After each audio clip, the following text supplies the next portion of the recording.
This is the Retro Rundown with Bart and Josh. This week we're covering the different type of video game variances.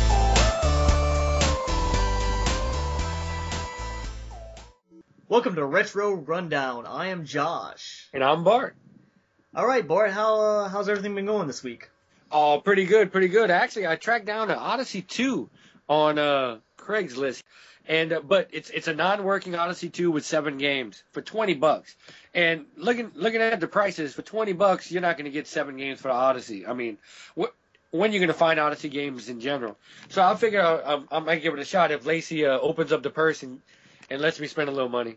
I think it was a pretty good deal. When I picked up my Odyssey 2, I think I spent about 50 to 60, maybe even $70. It's been a while since I had it, and I got the system in a few games. Well, I know there's not a lot of demand for the system, but it's so rare nowadays. I mean, talking about something that came out almost 40 years ago now. Yeah, true. I mean, and the Odyssey 2 is probably one of the, it's hard, but it's one of the smaller collections to get complete in. Yeah, I could understand that. It's really not a lot of games, but, I mean, how many variations of Pong can there be, right? Oh, yeah, but the Odyssey 2 had a few more features. I mean, if you look at, right. I think I'm thinking about the Odyssey 1. You're right. I never actually played the Odyssey 2, of course. I mean, I don't have one. So is it more like akin to an Atari 2600? It was going in that direction. To be honest, I mean, I've only seen clips. I haven't actually hooked mine up yet. It was one of those, I bought it before I moved and haven't really had a chance to hook it up. I got you. So what you got for this week in gaming, Josh? Pokemon came out in Japan, both the red and the green carts for the Game Boy in 1996. So that first Pokemon that ever came out? Yeah, it's the first gen Pokemon. It would be red and blue in the States when it finally came over, but it's red and green in Japan.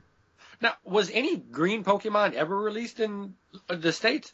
No, there's never been any of. At one point, they did do a re-release of different titles, and they did come out with Leaf Green, which was a remake of the red and blue titles for the U.S. side. Oh, okay. Well, I figure we'll go into the news. All right, so the first thing on news today, the big thing throughout the whole week that everyone's been talking about is the PlayStation 4. For me, it's kind of exciting, but I'm still waiting to hear a little bit more news. How did you feel about it, Bort? Well, I mean, everybody knew it was coming. It's just well, I did hear some people say, well, maybe there won't even be another round of consoles, that they might decide to go with some type of just entertainment center. But really, that's what it is. I mean, the video games is almost secondary to a lot of the other features of it. But it sounds like they're still staying true to the video games on the system. Yeah, they're not getting too heavy into digital downloading right out of the gate. They're still gonna have the hard copies for a lot of different things, and the big thing that we might see for digital is streaming the old PlayStation games, and no telling what else they might end up streaming. Yeah, you were telling me about that. You know, I understood when they were talking about streaming to like a PSP Vita, but I didn't. They're talking about streaming to the actual system. Like, you won't download the games?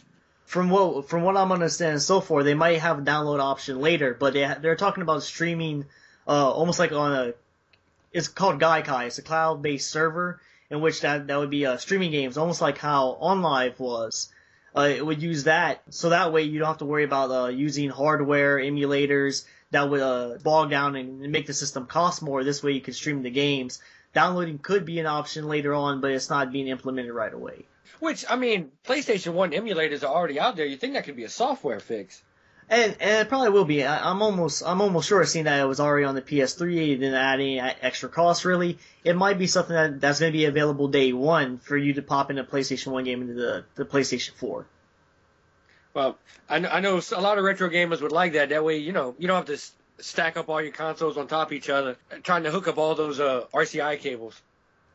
Yeah, that would always be some kind of beast. So, do you have anything else you want to talk about with the PlayStation 4?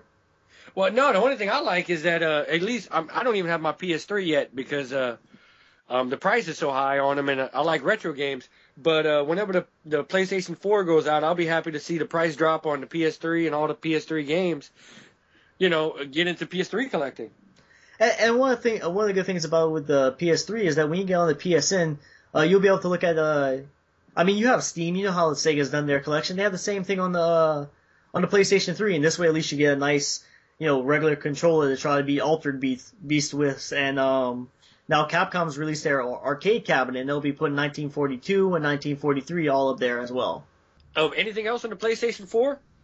I mean, not collectors wise. I mean, they have a few interesting features that's bringing it around where I'm not hugely sold on it. A lot of other people in the community seem to be talking about the share feature that PlayStation is bringing in, the huge social media push that they lacked in the last system. A lot of people talked about how Xbox had the online and the communication down, but Sony did not, and it looks like they're really trying to bring that home this time, where you can hit the share button and bring out clips from your games not too long after you're playing them, and then you can actually play with your friend. You can see your friend playing, not only see them, but see the game they're playing at the same time. And there's even talk about even remotely playing for them in certain events. Now, I'm betting that feature is going to have some limitations, because what's going to end up happening is one person will buy a game and other people will try to play it remotely from their game. Like, hey man, can you leave your PlayStation on so I can play it, even though I don't own the game? And so I bet there's going to be time restraints on that. And there might be. I mean, I said, you might actually have to own the copy of the game. And like I said, it was one of those things that I kind of heard through Grapevine. They kind of talked about here and there, but that we're still in the early stages. No telling what's actually gonna, find out. Like I mentioned Gaikai earlier, we don't know how long before everything's streaming. We don't know how long before all these share features are fully implemented. But we have a basic understanding of what they're expecting. At least a basic share of at least your performance in the game to like a YouTube or something like that will be instantaneous when we get it. As far as invading your friend's game, we'll see about that. Well, all right. What else we got, Josh? So this week, Resident Evil 1.5 hit the web for download. Did you hear about this, Bart? Yeah, I think I read about it on RetroCollect.com. Apparently, whenever I never even heard about this until I read the news story. Apparently, whenever Resident Evil 2 was being in development, they were almost complete, and whenever quality control got a hold of it, they sent them back to the drawing board to start the game all over.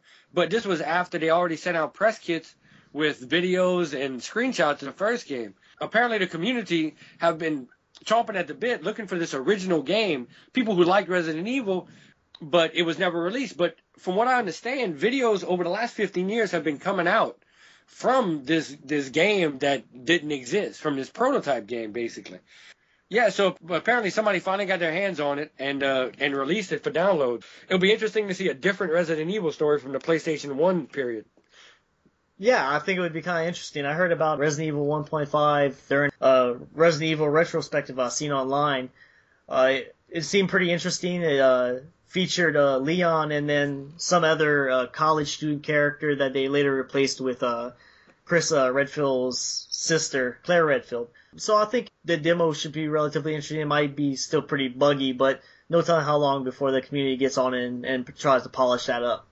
Which, yeah, to be honest, I didn't actually go try to find the game. From what I read, it was pretty buggy. I'm guessing you could play it with a regular PS1 emulator. But who knows? I'm sure the community will probably clean it up and press it to a disc, and you'll be able to play it on your PlayStation 1 as a homebrew. Oh, yeah, no telling how long before they do that. It's amazing. It really is. So, last up on the news, it's kind of sad for all us video game site, all of us who go out there and just try to read as much gaming news as we can, be it retro, be it new. We just try to read all the news out there, and we're going to be losing GameSpy and 1UP recently. But you really know more about what's going on with this. Can you really fill us in about what's going on? They sent out one of these corporate messages from Ziv Davis, the owner of 1UP and GameSpy. Apparently, they recently bought out IGN, which I haven't been going to these sites as long as I used to, but I used to go to 1UP all the time. I used to like a lot of their podcasts. No, apparently Ziv Davis bought out IGN, and now having one company owning all of these different game sites is probably unfeasible. So they said they're going to be winding down 1UP and GameSpy. And I never really went to GameSpy.com, but at 1UP, I know I used to like a lot of the writers there.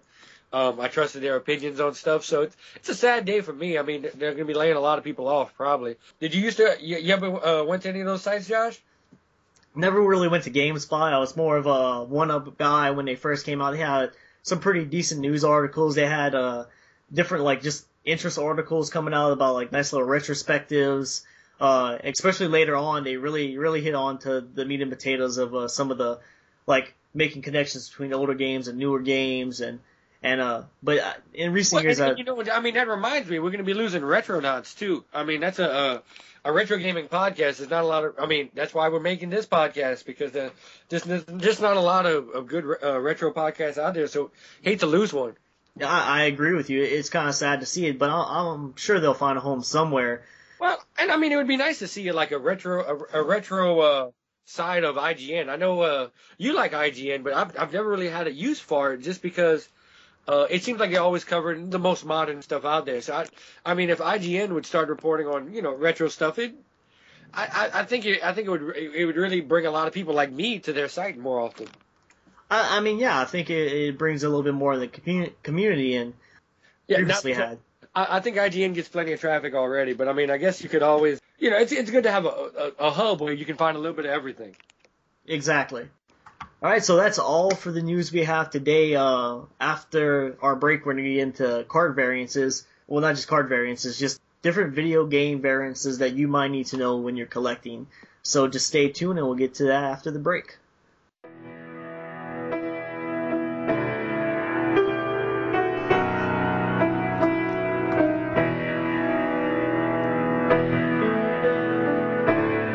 Rest in peace, GameSpy and OneUp.com. You will be missed for all the good times you've provided all of us gamers out there. You'll be fondly remembered.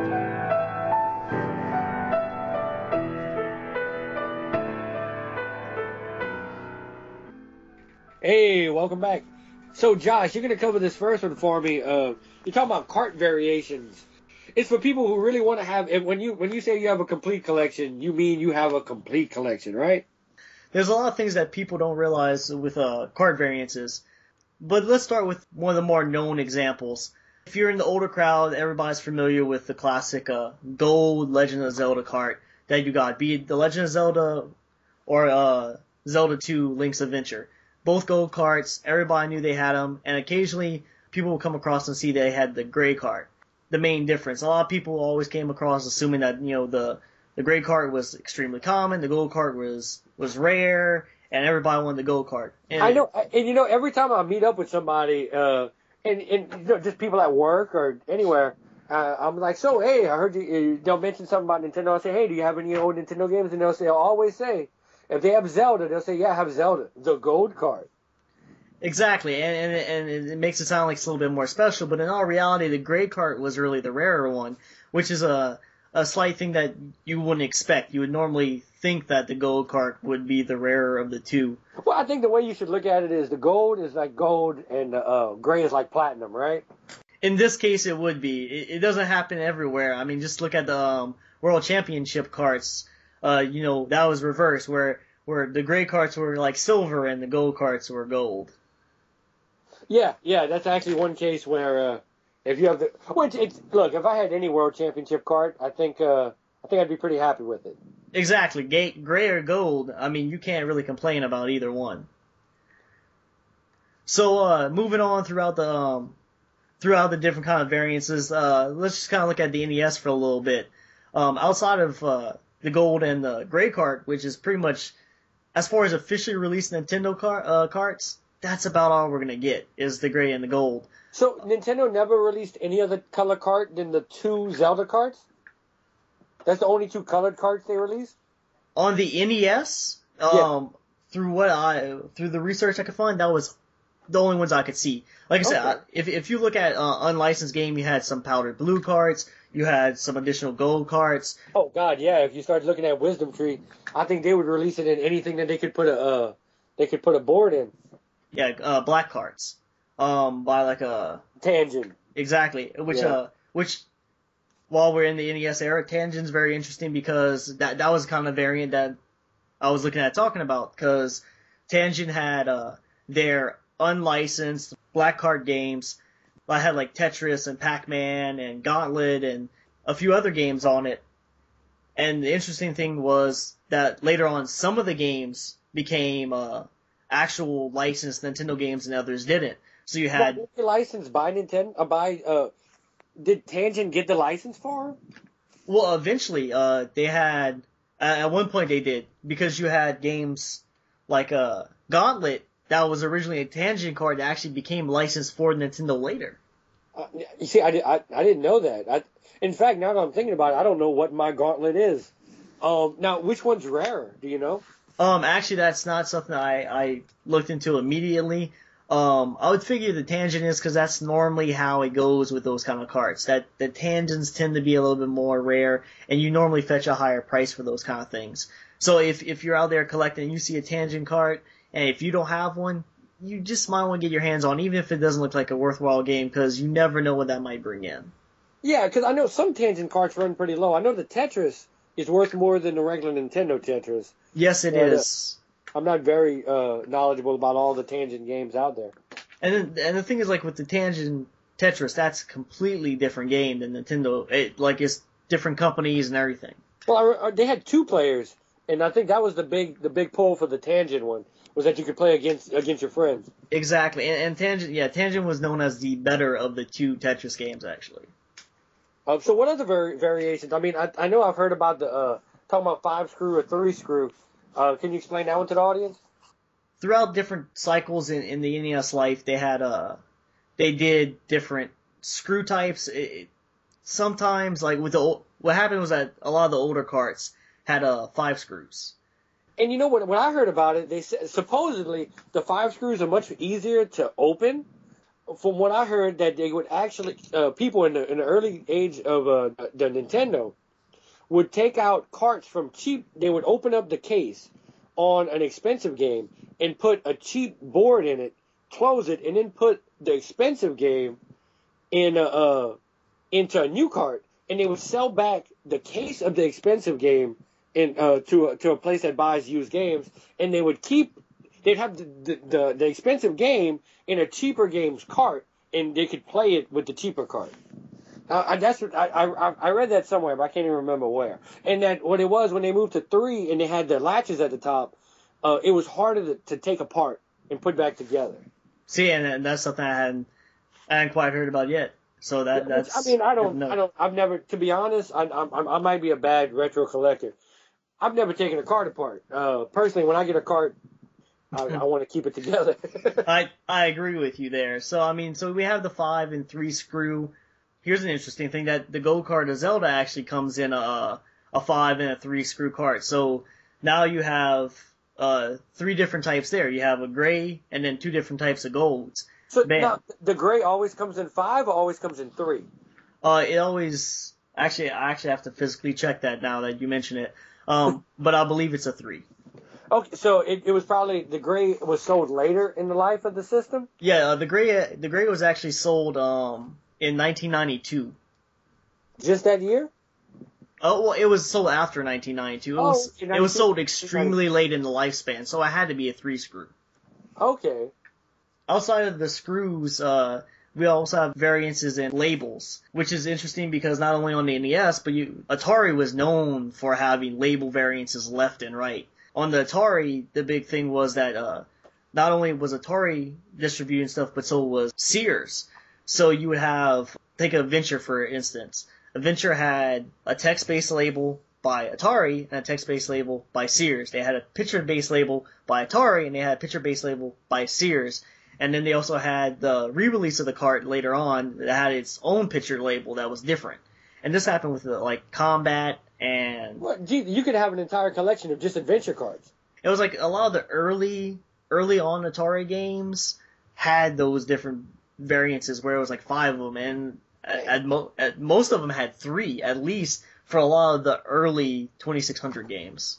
Man, I mean, I know I personally like the text cards. I think they look better, to be honest. The artwork on Atari games has never impressed me too much. Man, I mean, if you start collecting every variant, you could probably drive yourself crazy, because even if you find a game, hey, I already found this game, but, hey, this is a different variant of it. I mean, do you personally ever look at variants whenever you're collecting? Do you ever grab a cart and say, man, I already got Punch-Out, but let me check the back, make sure it has 5 screws. Do you ever catch yourself doing that personally? I have on occasions, especially if it's a card I already know I have, and I'm like, well, look, they're selling it for relatively cheap here. What would I gain or lose buying this? If I think it's one from a later lifespan, maybe I'll get it. It's always good to have another card of a game, and if you can come with a variant at a cheap price, I don't see why not. Well, to be honest, what you'd almost need to do, which I'm always looking for a good database. There's a couple out there, but you almost need to keep a database of everything you got and the variant it is, just in case you're out there. Because man, it's so hard to remember these rare variants. I know I read up on a couple of the screw variants, and some of them are very rare. But man, how do you remember all that whenever you're out there searching in the wild, right? Exactly. I mean, it's something that you just kind of have to know for. You have to know that you're going out looking for games that day. If that's what your mission is, you just can't be like, oh man, I'm gonna go stop by a Goodwill one day and go walk in there and be like, yep, this is what I'm gonna get. And you walk in there like, oh, I already have this game. Oh, do I have that variant? You shouldn't bring that list with you all the time. So it's still kind of a gamble. Well, I mean, it'd always be good. I know that we got some local game stores. And a lot of your local games, like we have a place called Play and Trade. The guys over there are pretty quick. They value everything about what it sells for. But you could probably catch a good deal if you can find some of these rare variants that they might not catch because, they look at the name of the game, they put a price on it. They're not looking to see if one label has like in Nintendo, NES, was there label variants there? Oh yeah, there was a number of label variants. Probably the one that collectors like me and you might know, but a lot of the major public doesn't catch is the difference in between round and oval labels. In the early Nintendo carts, they had round labels, the Nintendo seal of approval. It says Nintendo approved, or what? I forget what it says exactly. Exactly. Well, that seal was originally black in a circle, and those were released in the 1985 to 1986 range, but in 1989 they switched over to the white oval shape. Very popular games, Mario Duck Hunt, in any of the older games that were still being published, came out with these two different Nintendo seals on it. And not only do we have that, we have things like games like Hogan's Alley. You buy the game, it has the same front label, it has the same Nintendo seal, but there's certain tops. If you look at it, one has an orange Hogan's Alley and the other one has a white Hogan's Alley. And so that's a small variant. A lot of people don't catch that kind of stuff. Is any of them a very rare variant? Some of them a little bit are because there's some games that were published like around 1988 and they didn't have a major publishing at first, but it kind of caught on in 1989. They had a larger one. So they had way more oval than they had round. So the round seals would have been, it would have been more rare for the round ones. So you probably could catch a buck or two more, but I can't think of any of those off the top of my head. Well, shoot. Do you have a certain site that you found a lot of these at? I went to RF Generations to look for at least a number of the 5 and 3 screw variances and the oval and the round variances. However, they don't tell you how rare they are. They just tell you which cards have what. Oh, I got you. 'Cause man, I can't remember which site I went to. It wasn't RF Generation, but was it in the forum or was it in a? It was in the database. It was in the database itself. Okay. Yes. So that's I mean, yeah, RF Generation is a good tool. Is there any others that you looked up? The last thing I really wanted to mention on the NES was they also had the occasional completely different label, Metroid. Metroid was the prime example of this, where when it first came out, it had a gray card. Like it was a regular gray card with the label. It was the, in-game graphics with Metroid written under it. And later on in the lifespan, towards the re-release when they did the Zelda and everything, around 1992, they did a card where it was like a yellow label with Samus drawn on the front with Metroid on it, which was a really nice looking label.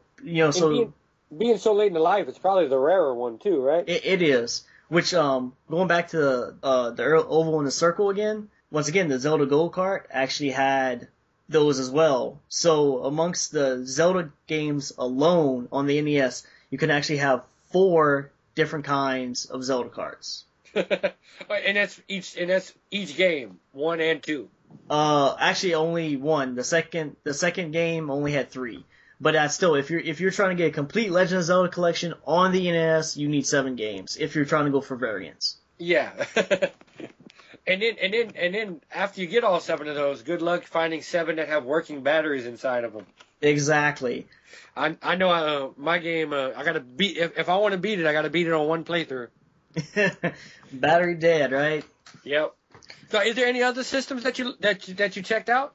I also looked at the Super Nintendo, believe it or not, which isn't really known for its variants, and a lot of people don't collect variants on it, but they do have certain things. Like, you don't come across a lot of seals or whatnot, but you look at certain games and you'll find that some are made in Japan and some are made in Mexico. And then there's also another difference was that if you pick up any NES card, you realize that some of the carts have in the front, they just have a slit and then they go right back down, and that's when you put it in the Super Nintendo and you put the power on and it like grabbed it. You remember that? Yes, yeah. Yeah, so that they had that slit there, but certain carts have a depression instead, where instead of having it where it locks into a slit ahead, where like it's hard to describe. But like the cart, if you look at the cart front, it looks depressed instead of just having that slit straight across. Yeah, I kind of remember what you're saying. I mean, I do remember that there was little differences, but of course, not thinking about it, I always assumed that each game was made with one type of cart. Well, and you could assume that, but like Super Mario World, that's the one, had actually 3 different variances, but the labels all looked the same and everything. The only difference was that they had that cart difference, and it had one was made in Japan, one was made in Mexico, and so. Oh, I was gonna say, was there a certain year that they changed cart style, or was it a certain when they went from Mexico to Japan, or? I was really trying to find that, but it was to find sources from other people. A lot of times when I was looking at stuff, people had just put whatever, and what I really need to do is actually look behind the game and go like, oh, this is copyrighted from this year, this is copyrighted from this year, and I just hadn't gotten around to that. I got you. Well, it's just something to look out for those Super NES collectors. Now, another thing about the Super NES, we don't see a lot of label change. Once again, we don't see a lot of label changes on Nintendo games. But once again, Legend of Zelda pops up. A Link to the Past came out with a bundle for the NES towards the Super NES towards the end of its life cycle. So if you bought A Link to the Past when it first came out, it had a particular label with it, but if you bought it in the bundle with the Super NES, it had a completely different label on it, which created its own more rare prestige behind it. So now, once again, Zelda's leading the way with card variants. Well, yeah, I mean, and was there now Zelda's were all gray cards on the Super NES though, right? Correct. Outside of Killer Instinct. Killer Instinct, black card, yep. Outside Killer Instinct, the other one was Maximum Carnage, which was a Spider-Man game featuring Carnage from the comic books, which was a red card. I've seen the card, yep. And they had one other red card. I can't remember what it was. I think it was Doom. Doom was the other red card, and that was the only obscure colors really on the Super NES. Now, I know Nintendo 64 is a whole other matter when it comes to other cards. I know I've seen a rainbow of cards on there. Nintendo 64, that's where a lot of color variants. Because you had color variants for carts, you had color variants for controllers, you had color variants for consoles, you had clear controllers, you had clear consoles, you had the N64 when it comes to collecting card variances in Nintendo, it's the most obvious because it's like they suddenly learned how to dye plastic, right? Exactly. It comes down to the purely probably the easiest way to collect variances on the N64 because it's color. It's all you go for color. But outside of that, I mean, they have a few other variances. Like in the modern age, we see it in collector's editions, limited editions, greatest hits. One thing I came up against talking about greatest hits, I remember when Advent Children was released. I had Final Fantasy VII, and I saw it was selling for like $60, $70, $80 online because the Final Fantasy VII was all the rage. But I was when I kind of posted it, I was notified that it's a greatest hits. It wasn't worth nearly as much. Do you find that a lot with the greatest hits collections that it kills the value?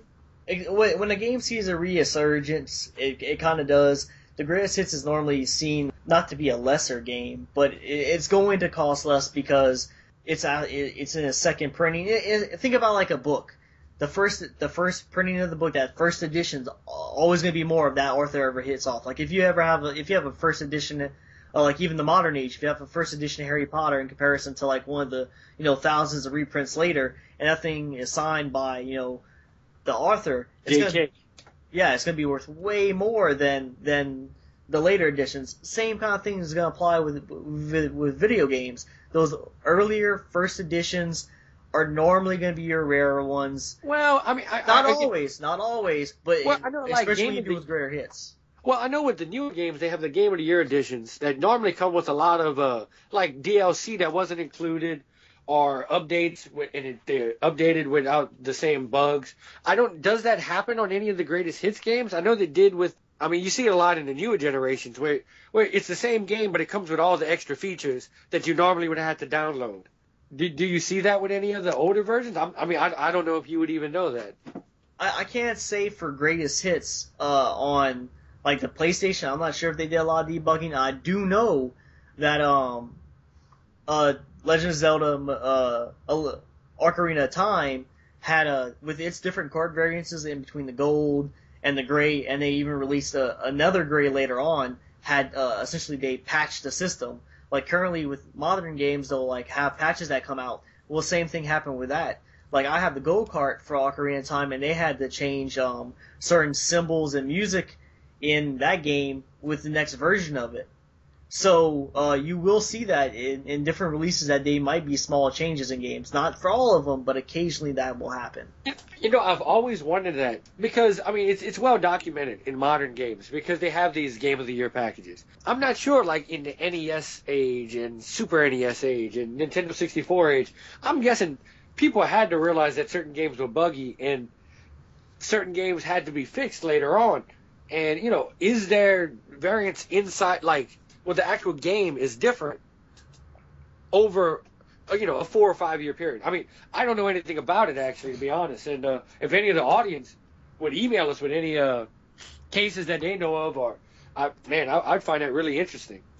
I mean, probably one of the more prominent examples, which it wasn't fixing bugs, probably might have been with Mike Tyson's Punch Out when it became Punch Out.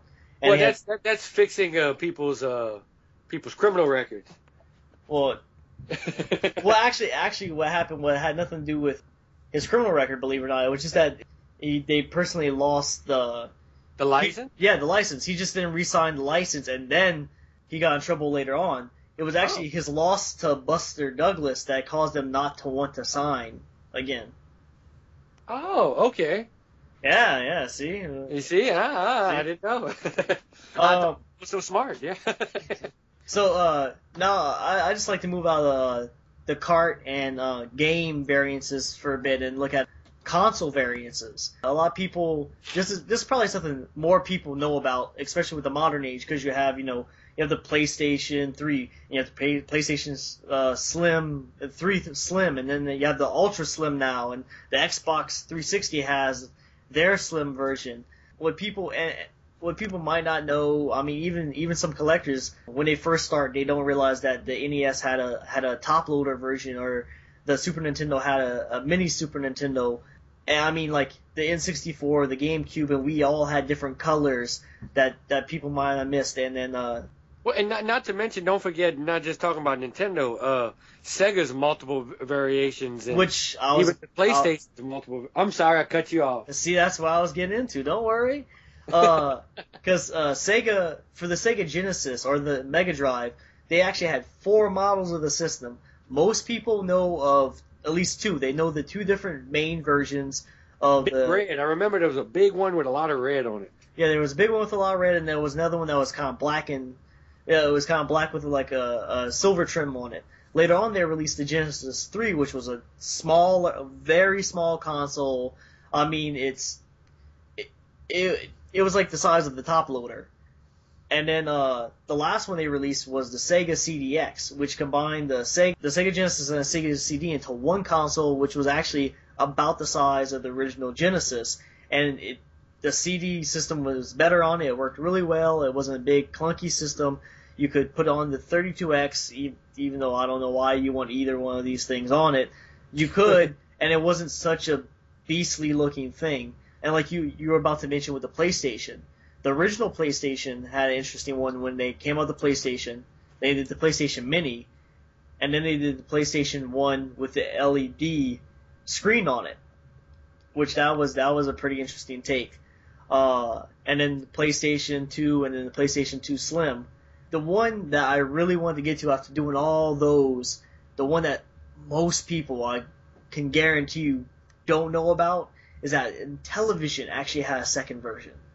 The Intellivision, way back when, before the video game crash in 1983, Intellivision had two versions of itself, and one was a smaller one. But wasn't Intellivision 2 a No. separate system, or it was just a different look of the original system? Intellivision 2 was just a different look of the original system. I thought it was a new system. It did fit the same games though. I mean, so I thought it might have been backwards compatible, but I wasn't sure. I mean, and that's a fair assumption because, I mean, if you're looking back now, the Atari 7800 plays 2600 games, and the carts look very similar. But no, the Intellivision 2 was just a smaller version of the Intellivision. Okay.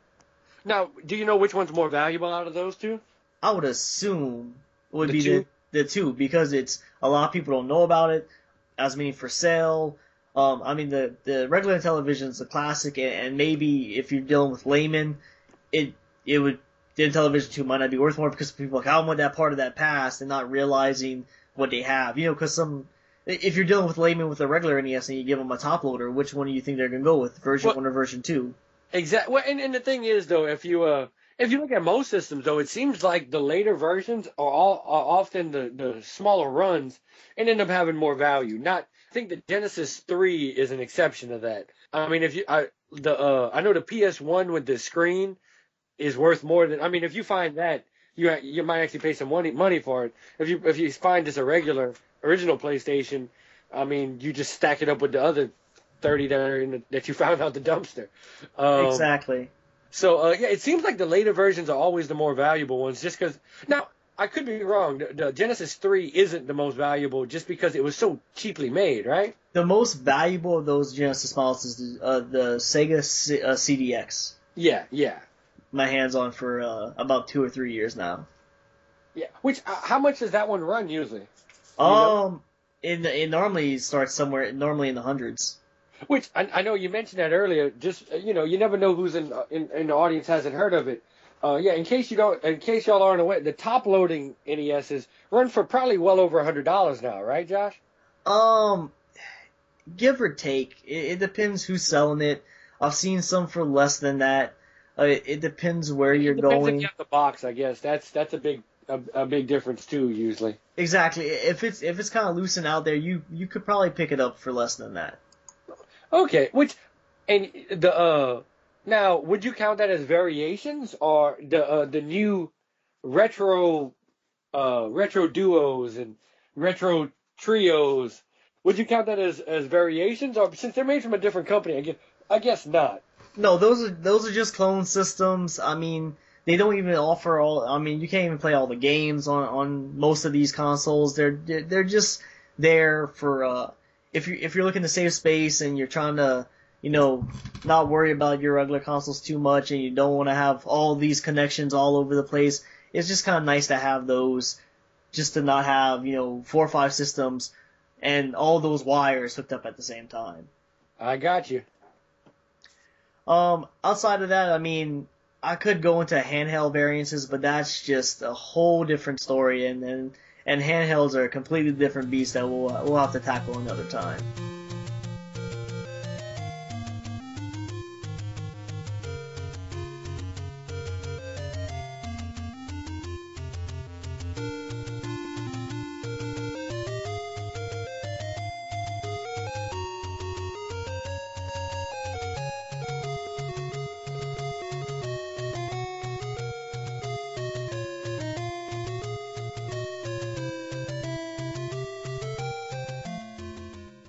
Well, hey, Josh, what you think for our first episode? You think it came out pretty good? I think we did all right.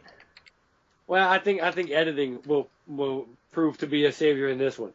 So, hey, well, you can catch us at retrorundown.com.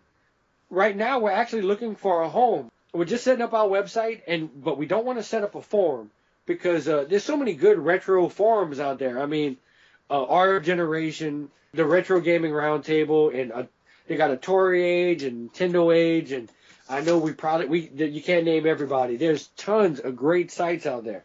And what we'd like to ask the community is if there's one of these sites would have a home for us where we could have a sub-forum for conversations about our show. Instead of trying to start a brand new forum and having everybody have to have another website they have to go to, we'd like to find a home with one of y'all. So just send us an email. You can email us at bart@retrorundown.com or josh@retrorundown.com. info@retrorundown.com is the main email. But just email one of us with your ideas of a site that we could go on, or really anything. Email us telling us just how terrible our show was, or tell us about the great finds you had this week in gaming. I don't care. If you email me, I'll read it. If it's funny, I'll put it on the show. Seriously, we're looking for a home. It's just an idea we had. If we have to, we'll create a forum on our own page. We'd really like to become part of one of y'all communities, you know? We're already part of it. I mean, we have sites that Josh, how many different logons do you think you have to retro sites? Oh, I don't even know. I mean, I've been on Digital Press. I've been on, RF Generations for a while. I've been on Nintendo Age here and there, and no telling how many logins I have for gaming sites. I know there's certain sites I probably never even logged into, but just lurked on. I mean, whenever you're looking over information, 90% of the time, it's some member of the community that has it. I mean, a lot of this stuff we're trying to figure out on our own. There's no Time magazine for retro gaming, The community's the best resource for anything. So we definitely want to find a home with the community. Hey, Josh, they can catch you. What's your website that they can catch you in your other projects? If they want to learn a little bit more about me and a little bit more about my chainmail stuff, they can catch me at zenignite.com. I'm soon about to launch mylifeingaming.com for all my gaming stuff. Well, that's cool. And you can just, this is about all I do. This and raising children. You can just catch me at retrorundown.com. And right now the site's still under construction. It's not quite where we want it to be yet, but I know Josh. To be honest, Josh is the man behind all the editing of this show, and he's going to be doing the website for us. Josh, I really appreciate the work you're going to be doing for me. Not a problem. For us. But I guess. So what you think, Josh? We did pretty good? I think we did pretty well. Like you said, we'll catch you in editing. Yeah, I'll give us a C, but we'll hope to do better next week, and I hope you listen. Man, we need to come up with Josh, what's a good catchphrase to end the show with? Whatever you come up with now at this second is going to be how we end every show from now on. Great.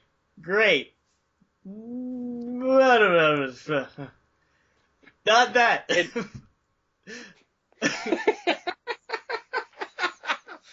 All right. Well, hey, we'll like I said, we'll do better next time. Catch us at retrorundown.com. See you later, guys.